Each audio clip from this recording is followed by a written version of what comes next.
Bonjour les audacieuses de la foi et bienvenue sur la chaîne Oser vaincre. Aujourd'hui, nous allons parler de la révélation de Jésus-Christ. Et pour cela, nous allons lire le livre de Romains au chapitre 1, versets 1 à 3. Je lis la parole. Moi, Paul, serviteur du Christ Jésus, je vous écris, Dieu m'a appelé pour être apôtre, il m'a mis à part pour annoncer sa bonne nouvelle. Cette bonne nouvelle, Dieu l'a promise depuis longtemps par ses prophètes dans les livres saints. Elle parle de son fils comme être humain. Il est né dans la famille de David, son ancêtre. Amen. Vous savez, dans la Bible, composée de 66 livres, il n'y a pas d'évangile.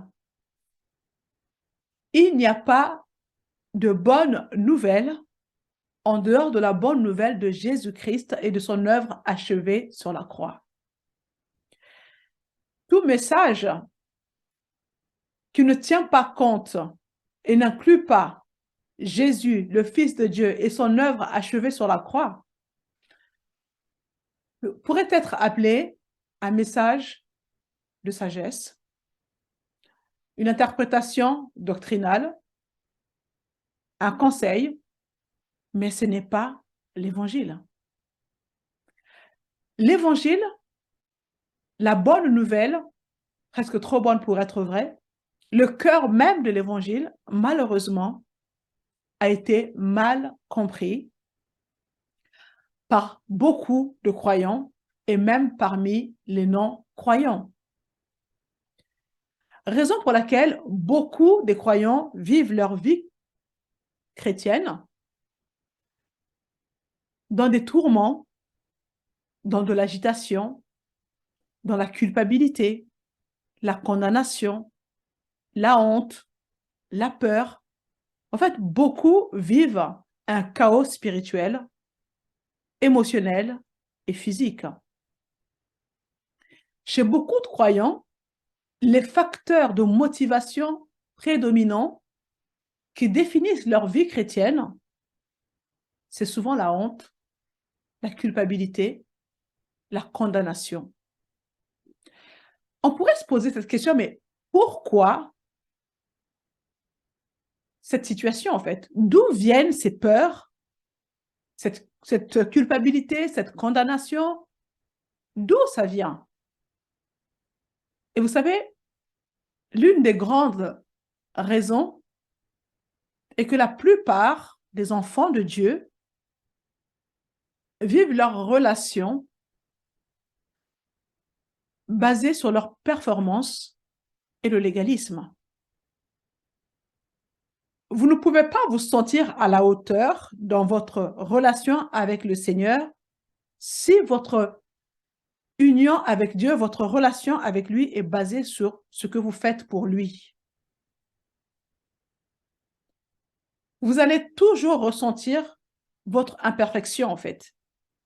Vous ne serez jamais à la hauteur. J'ai aussi compris une chose, c'est que la culpabilité, la condamnation, la peur parmi les croyants ont été transmises de génération en génération dans l'Église. Je m'explique. Dernièrement, le Seigneur m'avait fait part d'une vision pour une de mes voisines qui habite près de chez moi. Une vision vraiment qui m'a effrayée. C'était terrible. Donc, c'était elle et tous les membres de sa famille qui étaient concernés, notamment son mari et les enfants. Et donc, j'ai eu à cœur d'aller la voir pour lui parler. Et lorsque je suis arrivée chez elle, enfin, devant chez elle, j'ai posé la question pour savoir quelle était sa croyance concernant les choses spirituelles. Et là, tout de suite, elle me dit, alors moi, je suis catholique. Mes parents étaient catholiques, mes grands-parents étaient catholiques, et je ne changerai en aucun cas de religion. Alors, vous voyez tout de suite, il y a eu un mur. Il y a eu un mur parce qu'au fait, elle n'a même pas cherché à savoir pourquoi je posais cette question. Tout de suite, elle s'est braquée en quelque sorte dans la connaissance qui lui a été transmise par rapport à sa foi. Il n'y a pas eu d'ouverture, en fait. Vous voyez? Et malheureusement, beaucoup de croyants sont dans cette configuration, en fait. Il n'y a pas d'ouverture. Mes parents m'ont enseigné ça, et donc c'est la seule et stricte vérité. Donc, même si les parents étaient dans l'erreur, ces croyants-là, en fait, ne font aucun effort d'essayer de découvrir les choses par eux-mêmes, en fait. Ils vont juste se baser sur ce que les parents, les grands-parents ont transmis. Et donc, bien évidemment, c'était le cas de ma voisine. Et nous voyons pourquoi beaucoup de croyants dans l'Église sont dans une ignorance complète concernant le cœur de l'Évangile. Parce que ce sont des personnes qui se sont totalement fermées, qui ne veulent pas entendre autre chose que ce que les parents, les grands-parents ont transmis. Donc, de génération en génération, des gens ont lutté pour croire la bonne nouvelle, presque trop bonne pour être vraie, à cause des fausses croyances. Amen. Donc, l'évangile est le cœur du message, il est le message central du Nouveau Testament. Le mot cœur, littéralement, fait référence au centre. La partie centrale, la plus intime, la partie vitale d'une chose. Amen. Vous pouvez être une croyante de la Bible et ne pas être une croyante de l'Évangile. Lorsque nous parlons ou lorsque nous prêchons l'Évangile, il s'agit là d'un message très spécifique. Très peu de croyants s'identifient à Dieu pour qui il est vraiment, car ils ont un concept erroné de Dieu et ne le considèrent pas pour qui il est vraiment. Amen. Leur relation avec Dieu est déterminée parce qu'ils croient de Dieu par rapport à leur imagination, par rapport à à ce qu'ils ont reçu comme transmission de la part de leurs parents, par exemple. Très peu de personnes connaissent Dieu de la manière dont il est révélé dans le Nouveau Testament. L'un des buts explicites de la venue de Jésus-Christ était que nous puissions avoir la vie Zoé de Dieu et vivre par elle. Lorsque nous lisons le livre de Jean, au chapitre 10, à partir du verset 9, je lis la parole, Jésus dit, « C'est moi qui suis la porte. Si quelqu'un entre par moi, il sera sauvé. Il entrera et sortira, et il trouvera de quoi se nourrir. Le voleur ne vient que pour voler, égorger et détruire. Moi, je suis venu afin que les brebis aient la vie. » Donc, il s'agit ici le mot Zoé, la vie Zoé. Amen. C'est la vie de Dieu. Afin que les brebis aient la vie et qu'elle l'ait en abondance. Amen. Par ce passage biblique, nous voyons que l'un des buts pour lesquels Jésus est venu, c'est que vous et moi, que nous puissions avoir la vie de Dieu et vivre par elle. La vie originelle, la vie Zoé de Dieu. La même vie qui soutient Dieu lui-même. Amen. Donc vous et moi, nous pouvons vivre dans la même source de vie que celle qui soutient Dieu en ce moment même. Dans Jean 17, versets 1 à 3, Jésus nous explique ce que c'est la vie Zoé, la vie éternelle. Je vais lire la version amplifiée de la Bible. Il est dit ceci, « Père, l'heure est venue, glorifie, exalte, honore et magnifie ton Fils, afin que ton Fils puisse aussi te glorifier et t'exalter, t'honorer et te magnifier, comme tu lui as donné pouvoir sur toute chair, toute l'humanité, afin qu'il donne la vie éternelle, donc la vie Zoé, à tous ceux que tu lui as donnés. » Une autre version, il est dit ceci, toujours Jean 17, verset 3, qu'il puisse te connaître ou te percevoir ou te reconnaître, faire ta connaissance, te comprendre, toi, le seul vrai Dieu, et puis connaître Jésus comme le Christ, loin, le Messie que tu as envoyé. C'est cela la vie éternelle. d'après ce que nous dit Jésus. Jésus déclare que la vie Zoé de Dieu est de connaître Dieu pour qui il est vraiment, dans et par une relation personnelle, d'intimité, basée sur votre expérience avec la personne de Jésus-Christ lui-même. Amen. La vie éternelle, la vie Zoé, consiste donc à connaître Dieu. Connaître son amour éternel non égoïste, connaître la bonté de Dieu, sa miséricorde, la communion avec lui, connaître cette vie qu'il a donnée sans retenue en tant que Père, Fils et Saint-Esprit. Amen. Connaître Dieu, c'est cela, la vie éternelle. Maintenant, il est difficile de vivre une vie remplie de Dieu lorsqu'on ignore ce qu'est le vrai évangile. Nous allons lire Apocalypse 4, versets 6 à 8, qui nous parle des 4 êtres vivants qui sont également une typification de la personne de Jésus-Christ. Il est dit ceci: devant le trône, il y a aussi comme une mer de verre qui a la transparence du cristal. Au milieu et autour du trône se tiennent 4 êtres vivants et ils étaient couverts d'yeux devant et derrière. Ils voient et ont l'intelligence quant à ce qui est devant eux et derrière eux. Et le premier être vivant, écoutez bien, ressemble à un lion. Le deuxième à un taureau.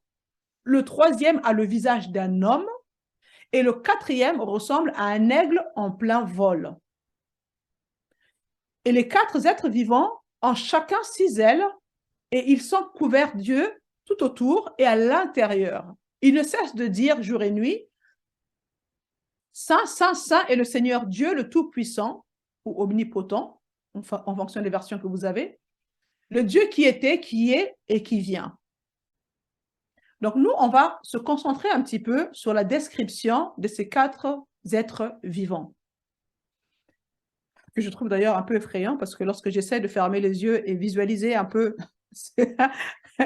ces 4 êtres vivants qui ont des yeux partout à l'intérieur, devant, derrière, et qui ont la face du lion, du taureau, la face d'un homme et d'un aigle, c'est un petit peu effrayant quand même. Enfin, le livre d'Apocalypse, appelé également Révélation, a été écrit par l'apôtre Jean, qui nous fait part de sa révélation de Jésus-Christ. Donc, ces 4 êtres vivants, ces créatures, ont été créés pour un but précis. Ils ont été créés pour voir, et ils ont l'intelligence quant à ce qu'ils voient. Ils ont été créés pour voir la splendeur parfaite et infinie de la gloire de notre Dieu. Et ces créatures ne sont pas seulement mentionnées dans le livre d'Apocalypse, puisque dans le livre de Jérémie, dans l'Ancien Testament, on en parle aussi. Ces créatures ont été créées dans le but de voir le spectre complet de la gloire de Dieu. Les Écritures nous disent qu'à chaque fois que ces créatures tournent autour du trône de Dieu, qu'elles font une rotation, elles crient « Saint, Saint, Saint est le Seigneur Dieu, le Tout-Puissant, celui qui était, qui est et qui vient. » Elles sont destinées à observer la plénitude et la splendeur de qui Dieu est. Amen. Mais nous savons que le Dieu que nous servons est un Dieu infini. Donc cela signifie que pour l'éternité, ces 4 êtres vivants qui tournent autour du trône de Dieu en regardant le Père, le Fils, le Saint-Esprit, la vie du Père, du Fils et du Saint-Esprit, à chaque fois, ce qui se passe, c'est que dans ces lieux, ils voient un nouvel aspect de Dieu qu'ils n'ont jamais vu auparavant. Et cela les bouleverse et ils crient « Saint, Saint, Saint est l'Éternel, notre Dieu, le Dieu qui était, qui est et qui vient. » Donc ça signifie que ces 4 êtres vivants le font pour l'éternité. Amen. Car ils vont découvrir, approfondir les profondeurs de la gloire, de la grandeur de notre Dieu. Amen. Maintenant, nous allons faire un petit peu le parallèle entre les 4 évangiles, donc Matthieu, Marc, Luc et Jean. On va faire le parallèle avec ces 4 êtres vivants. Souvenez-vous des 4 aspects qu'ils ont: le lion, taureau, le visage d'un homme et d'aigle. Amen. Donc, lorsque bon, nous allons parler de parcourir un petit peu les 4 évangiles. Bien évidemment, je ne vais pas rentrer en profondeur parce qu'on n'aura pas le temps de le faire, mais il y a une corrélation entre ces 4 êtres vivants et les 4 évangiles. Amen. Donc, nous allons juste survoler rapidement les 4 évangiles. Dans le livre de Matthieu, Jésus est présenté comme le lion, d'abord comme le roi d'Israël, le roi des Juifs. Puis, en parcourant le livre, on apprend on nous présente Jésus comme étant le lion de la tribu de Juda. Amen. Puis, dans le livre de Marc, Jésus est révélé comme étant un serviteur, comme étant le taureau, le serviteur infatigable. Amen. Dans le livre de Luc, pardon, d'abord Luc, Jésus est révélé en tant qu'homme. Donc, Luc nous donne l'image du Christ en tant qu'homme. Il est vu dans la perfection, dans la gloire, dans la beauté, la force, dans la dignité de sa condition humaine. Amen. Donc, Luc retrace la généalogie de Jésus, non seulement jusqu'à David ou Abraham, mais directement jusqu'à Adam. Amen. Donc, dans le livre de Luc, Jésus est la 2e personne de la divinité, ce qui le relie directement à l'espèce humaine. Dans le livre de Jean, Jésus est présenté comme l'homme étant Dieu. Amen. Le livre de Jean a été écrit dans le but précis de révéler Jésus comme Dieu qui s'est fait homme. J'espère que vous me suivez. Nous lisons dans le livre de Jean, il est écrit « Au commencement était la parole, et la parole était avec Dieu, et la parole était Dieu. » Amen. L'aigle est un symbole de la royauté et de la divinité. Donc, dans le livre de Jean, Jésus est révélé comme le roi serviteur et l'homme Dieu. Tout ceci signifie pour moi que les 4 êtres vivants, comme les chérubins d'ailleurs, ont été créés dans le but précis de voir, de comprendre, de connaître, d'exprimer la gloire de Dieu. Amen. Lorsque nous lisons les 4 évangiles, qui sont tous uniques et différents, il y a une révélation complète et continue de la gloire de Dieu, de l'amour de Dieu, de la bonté de Dieu, de la grâce de Dieu, qui nous est révélée en la personne de Jésus-Christ. Par conséquent, dans l'évangile de Jésus-Christ et à travers l'œuvre accomplie sur la croix, nous pouvons maintenant comprendre et saisir la pleine mesure de la gloire de Dieu vue à travers les yeux de ces 4 êtres vivants. L'une des plus importantes révélations que je crois que chaque croyant doit recevoir est que Jésus-Christ est la vraie expression, comment dire ça? Jésus-Christ est l'expression de la vraie nature et du caractère de Dieu le Père. Jésus est la révélation complète de tous les aspects de la nature de Dieu le Père. Voilà une révélation que nous devons, en tant que croyants, croyantes, nous devons saisir cela. C'est important de le comprendre. Dans Jean 1,18, il est écrit personne n'a jamais vu Dieu, mais le Fils unique, qui est Dieu et qui vit auprès du Père, nous l'a fait connaître.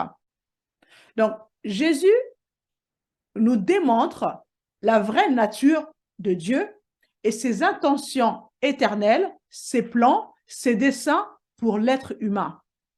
Dans la façon dont il a vécu sa vie sur terre, la manière dont il a traité les gens, la manière dont il a agi envers les autres durant son ministère.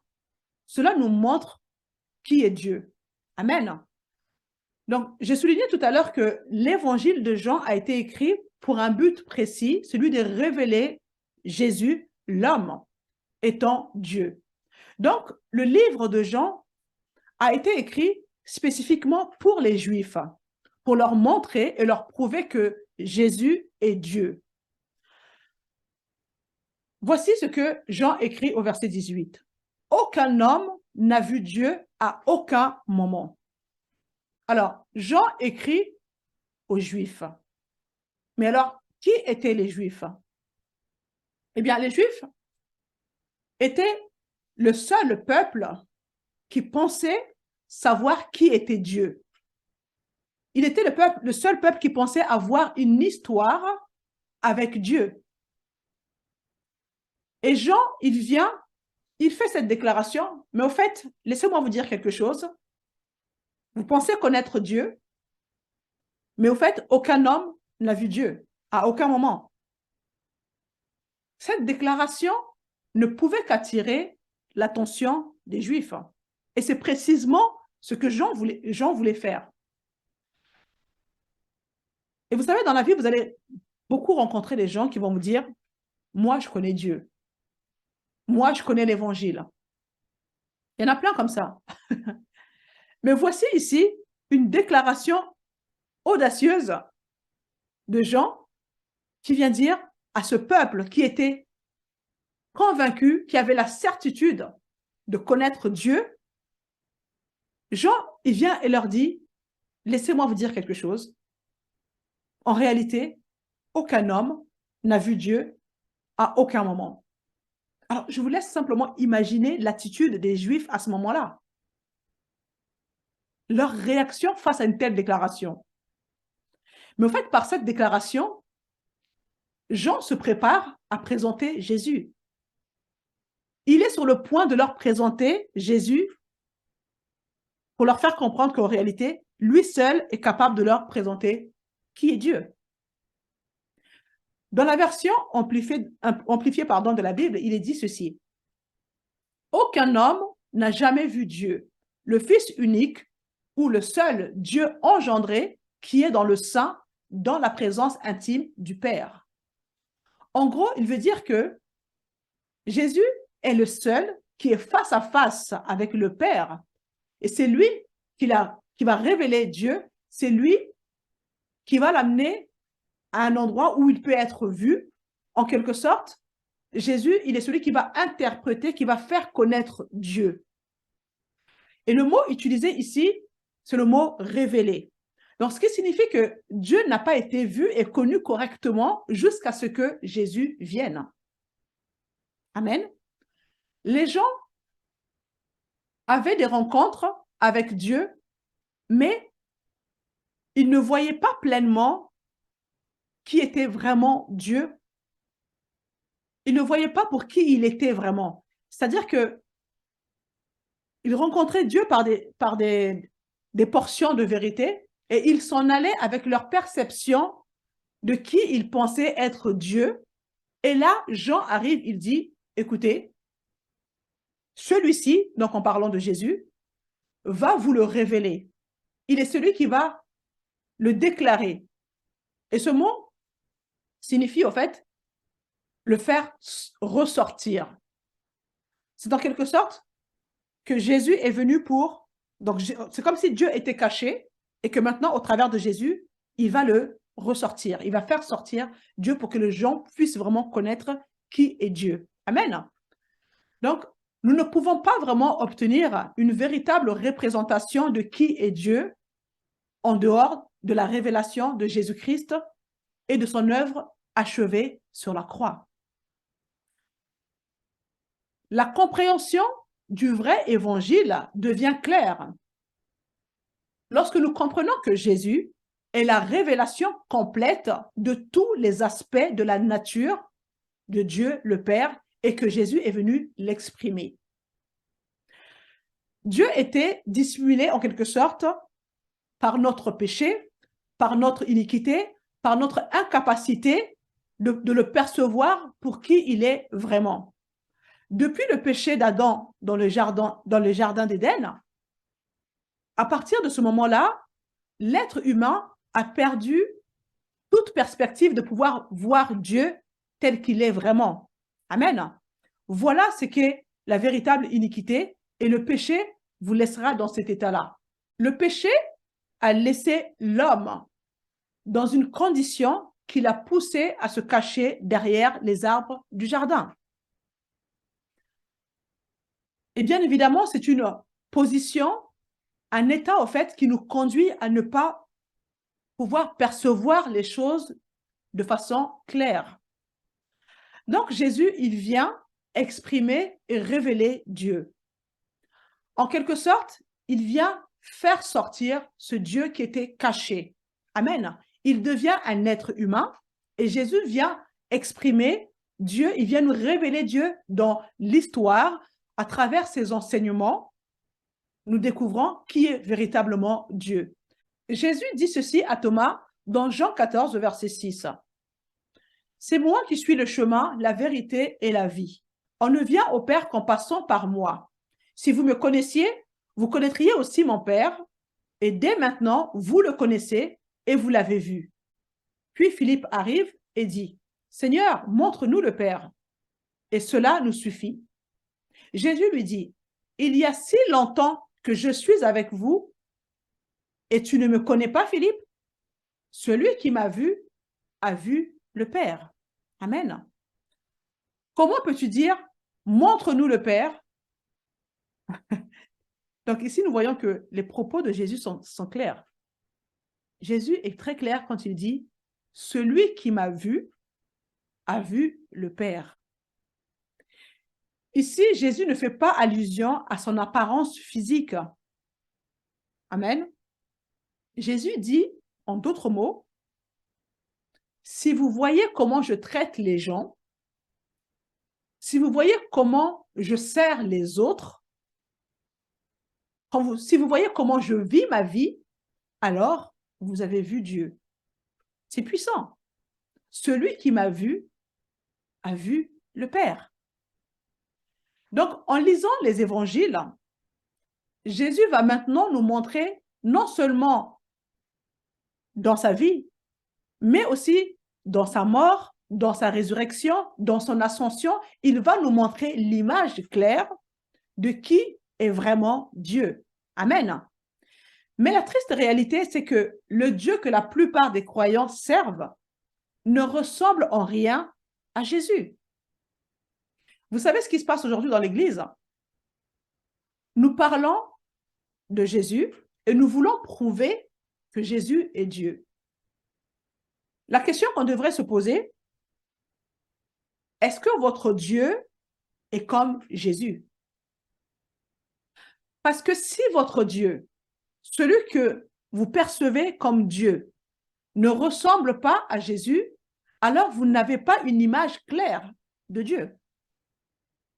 Vous voyez, trop de chrétiens ont ce dualisme qui perdure encore, comme si Dieu le Père, ressemblait un peu à ceci et que Jésus, lui, ressemble un peu à l'opposé de cela. Mais non, Jésus et le Père sont un. Vous comprenez? Le Père et Jésus sont exactement les mêmes. Il n'y a aucune différence entre les deux. Amen.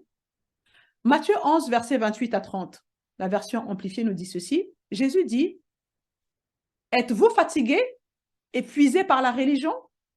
Venez à moi, vous tous qui travaillez et qui êtes chargés et surchargés de travail, et je vous montrerai comment prendre un vrai repos. » Donc, si vous lisez ce verset par vous-même, Vous verrez que la plupart des gens citent souvent cette partie. Vous tous qui êtes fatigués et chargés, venez à moi et vous aurez du repos. Amen. Mais si vous lisez aussi les versets précédents, il est dit ceci. Personne ne connaît le Fils si ce n'est le Père. Personne non plus ne connaît le Père si ce n'est le Fils. Il ajoute ceci. Celui à qui le Fils veut le révéler. Ensuite, il dit, venez à moi. Voulez-vous connaître Dieu? Il n'y a personne qui connaisse Dieu mieux que moi. Laissez-moi vous montrer qui est Dieu. Si vous êtes fatigué, épuisé par la religion, il dit, venez à moi, je vous montrerai comment prendre un vrai repos et je vous montrerai qui est réellement le Père. Ça, c'est la version amplifiée de la Bible. C'est extraordinaire, n'est-ce pas? Lisons Hébreux 1, verset 1. Autrefois, Dieu a parlé aux ancêtres par les prophètes et il leur a parlé souvent et de mille manières. Maintenant, en ces derniers jours, qui sont les derniers, Dieu nous a parlé par son Fils. C'est par ce Fils qu'il a créé le monde et c'est lui que Dieu a choisi pour rentrer en possession de toutes choses.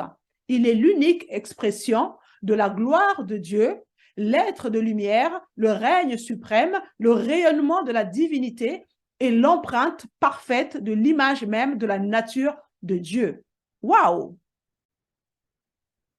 En gros, il est dit ici, à tout moment de l'Ancien Testament, Dieu s'est révélé, mais seulement par des portions de vérité.